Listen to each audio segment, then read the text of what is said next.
একটু করে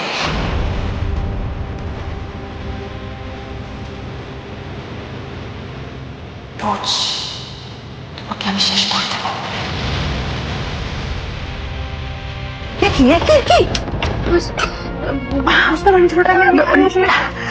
আরে না না, ঠিক আছে, এটা কোনো বড় কথা নয়। কিন্তু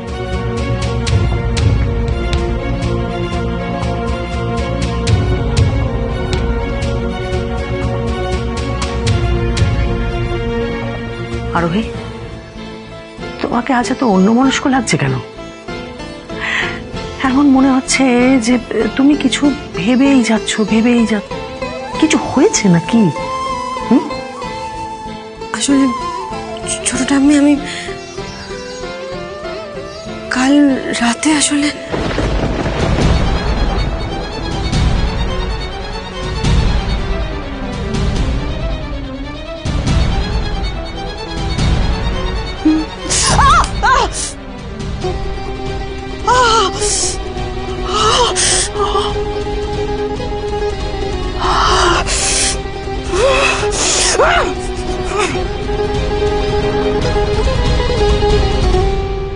সে কি সাংঘাতিক ব্যাপার! আরে ও তো শুধু শয়তানি নয়, ও তো বিপজ্জনক। হ্যাঁ ছোটটা আমি প্রচন্ড বিপজ্জনক, আর সেই জন্যই আমার টেনশন হচ্ছে। আপনি জানেন এর আগেও এমন সব ঘটনা ঘটেছে যেটা কোনো সুস্থ স্বাভাবিক মানুষের পক্ষে ঘটানো সম্ভব নয়। ওর মধ্যে না আমি একটা অদ্ভুত পাশবিক হিংস্রতা দেখেছি। আর ওনার এই রূপটা কি আমি ভয় পাই। উনি নিজের উদ্দেশ্য সফল করার জন্য কতটা নিচে নামতে পারে আমি কল্পনাও করতে পারছি না। শোনো, আজকে সকালবেলায় ও মন্দিরে যাবে বলে বাড়ি থেকে বেরিয়ে গেল, আর যাওয়ার সময় আমাকে বলে গেল যে আজকে নাকি ও সারাদিন কিচ্ছু খাবে না, ও নাকি উপোস আছে। কিন্তু আরো এটা কতটা সত্যি কথা, এটা নিয়ে আমার যথেষ্ট সন্দেহ আছে।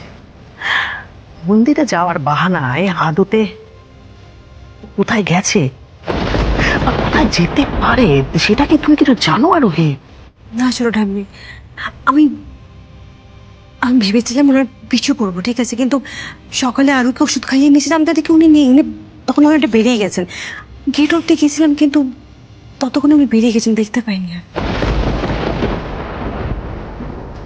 না না, ওকে ভীষণভাবে নজরে রাখা দরকার। ওর আসলে উদ্দেশ্যটা কি, ও কি করতে চাইছে সেটা তো আমাদের জানা দরকার। আর রিধিমাকে নজরে রাখার পেছনে তোমাদের আসল উদ্দেশ্যটা কি সেটা কি আমি জানতে পারি?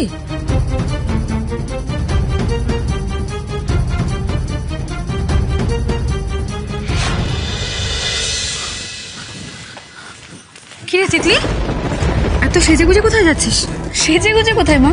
এই তো একটা ভালো সালোয়ার পরেছিস। আরে হাতের কাছে জামাটা পেলাম তাই পরে নিলাম। আর এমনিতেও তো বাড়ি থেকে বেরোনো হয় না, তাই সালোয়ারগুলো পরাও হচ্ছে না। আচ্ছা ঠিক আছে, আমি এখন আসছি, নইলে আবার দেরি হয়ে যাবে। আর শোনো না, আমি টিউশন থেকে আসার পথে নমনীতার বাড়ি হয়ে একবার দেখা করে ফিরবো, ঠিক আছে? আসছি।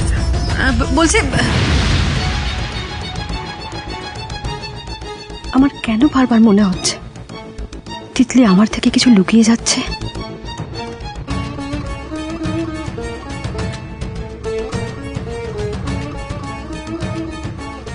হ্যালো নবনীতা, আমি তিতলির মা বলছিলাম। হ্যাঁ কাকিমা বলুন। বলছিলাম যে তিতলিকে আজকে তোমার সঙ্গে দেখা করবে বললো। হ্যাঁ দেখা করবে তো, কেন কিছু হয়েছে? না না, কি আবার হবে। আর তোমার জন্মদিনের দিন? হ্যাঁ এসেছিল, কেন বলুন তো?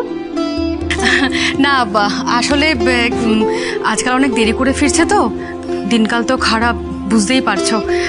শোনো না নবনীতা, তোমাকে একটা কথা বলবো। বলছি যে আমি যে তোমাকে ফোন করেছি সেটা তুমি তিতলিকে বলো না। না না ঠিক আছে, আমি বলবো না। আচ্ছা রাখি। হ্যাঁ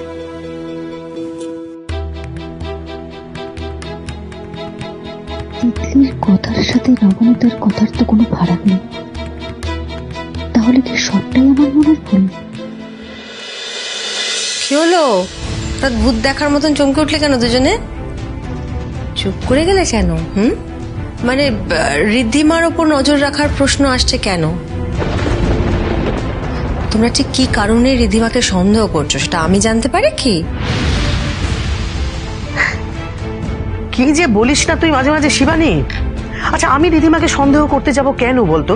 হ্যাঁ আচ্ছা ওর তো একটা মানত চলছে তাই না? ওর তো এখন অনেক কাজ, নিজে হাতে ঘুঁটে দেবে, সেই ঘুঁটের জালে ও রান্না করবে, ঠাকুর ঘর পরিষ্কার করবে, আর সে সমস্ত কোনো কাজ না করে ও বাড়ি থেকে বেরিয়ে কোথায় যেন চলে গেল। আমি তো সেই কথাই আরোহীকে বলছিলাম। ছোট পিসিমা, তুমি ঠিক বাচ্চাদের মতন করে মিথ্যে কথা বলছো, বলো না প্লিজ। আমি তোমাদের সব কথা শুনে নিয়েছি। ইনফ্যাক্ট আমার না আগেই সন্দেহ হয়েছিল, ওই যখন সেদিনকে তুমি ফিরে এসে বললে না যে পুজো মানত এগুলো সব হয়ে গেলে তারপর অডির সম্পত্তি 50% তুমি রিধিমাকে দিয়ে দেবে, তখনই আমার সন্দেহ হয়েছিল যে এটা তো হতে পারে না। আমি তোমাকে জিজ্ঞেসও করেছিলাম, তুমি আমার প্রশ্নটা এড়িয়ে গেছিলে। ছোট পিসিমা, কি ব্যাপার? আমি তোমাদের দুজনের কাছে রিকোয়েস্ট করছি, কি হয়েছে সেটা আমাকে একটু খুলে বলো। দেখো, রিধিমা কিছু তো একটা করেছে যেটা সম্পর্কে তোমরা দুজন জানো, this much I can understand, কিন্তু কি করেছে সেটা আমাকে একটু খুলে বলা যাবে কি প্লিজ? আমি বলছি পিসিমণি, রিধিমার মিথ্যেটা ধরা পড়ে গেছে। মিথ্যে মানে? কি মিথ্যে? সবটাই সবটাই মিথ্যে বলেছে পিসিমণি। রিধিমার অ্যাক্সিডেন্ট হয়ে বাড়িতে ফিরে আসা, সমস্ত স্মৃতিশক্তি ভুলে যাওয়া, 9 বছর আগে পেয়ে যায়, সবটা মিথ্যে পিসিমণি। রিধিমা কিচ্ছু বলেনি, বরং ছলে বলে কৌশলে এই বাড়িতে হারিয়ে যাওয়া জায়গাটা ফিরে পাওয়ার জন্য এই সমস্ত নাটকটাও সাজিয়েছে।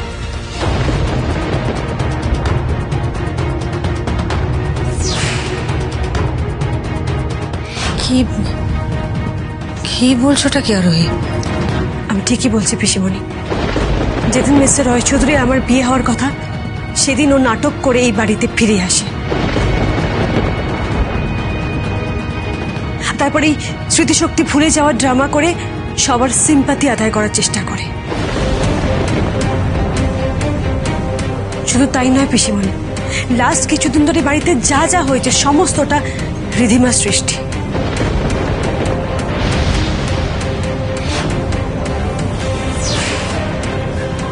মানে মানে মনে আছে পিসিমণি, সেদিন মিস্টার রয় চৌধুরীর মাথায় ফ্লাওয়ার ভাস পড়তে গেছিল, সেটা রিধিমা করেছে।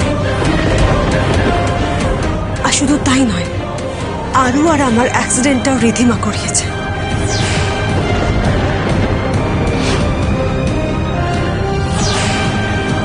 কি বলছো? কি বলছো তুমি আরোহী? হ্যাঁ ছোট ঠাম্মি, পিসিমণি মনে আছে মিস্টার রয় চৌধুরী বলছিলেন একটা ফরেন কোম্পানির সাথে আমাদের কোম্পানি কোটেশনটা মিলে গেছে। হ্যাঁ, যাদের সঙ্গে আমরা কম্পিট করেছি কোটেশনটা মিলে যাওয়া কিন্তু কোনো কাকতালীয় ঘটনা নয়। যেদিন ডিলটা সাবমিট করা ছিল তার আগের দিন রাতে রিধিমা মিস্টার রয় চৌধুরীর ল্যাপটপ থেকে সমস্ত কোটেশনটা চুরি করে ফরেন কোম্পানিকে পাঠায়। আর আমি নিজের চোখে সবটা দেখেছি।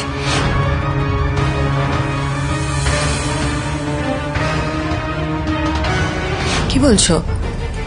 না মানে রিধিমা ওই কোম্পানির জন্য এরকমটা কেন করবে? মালিকের সঙ্গে ওর কি সম্পর্ক রয়েছে?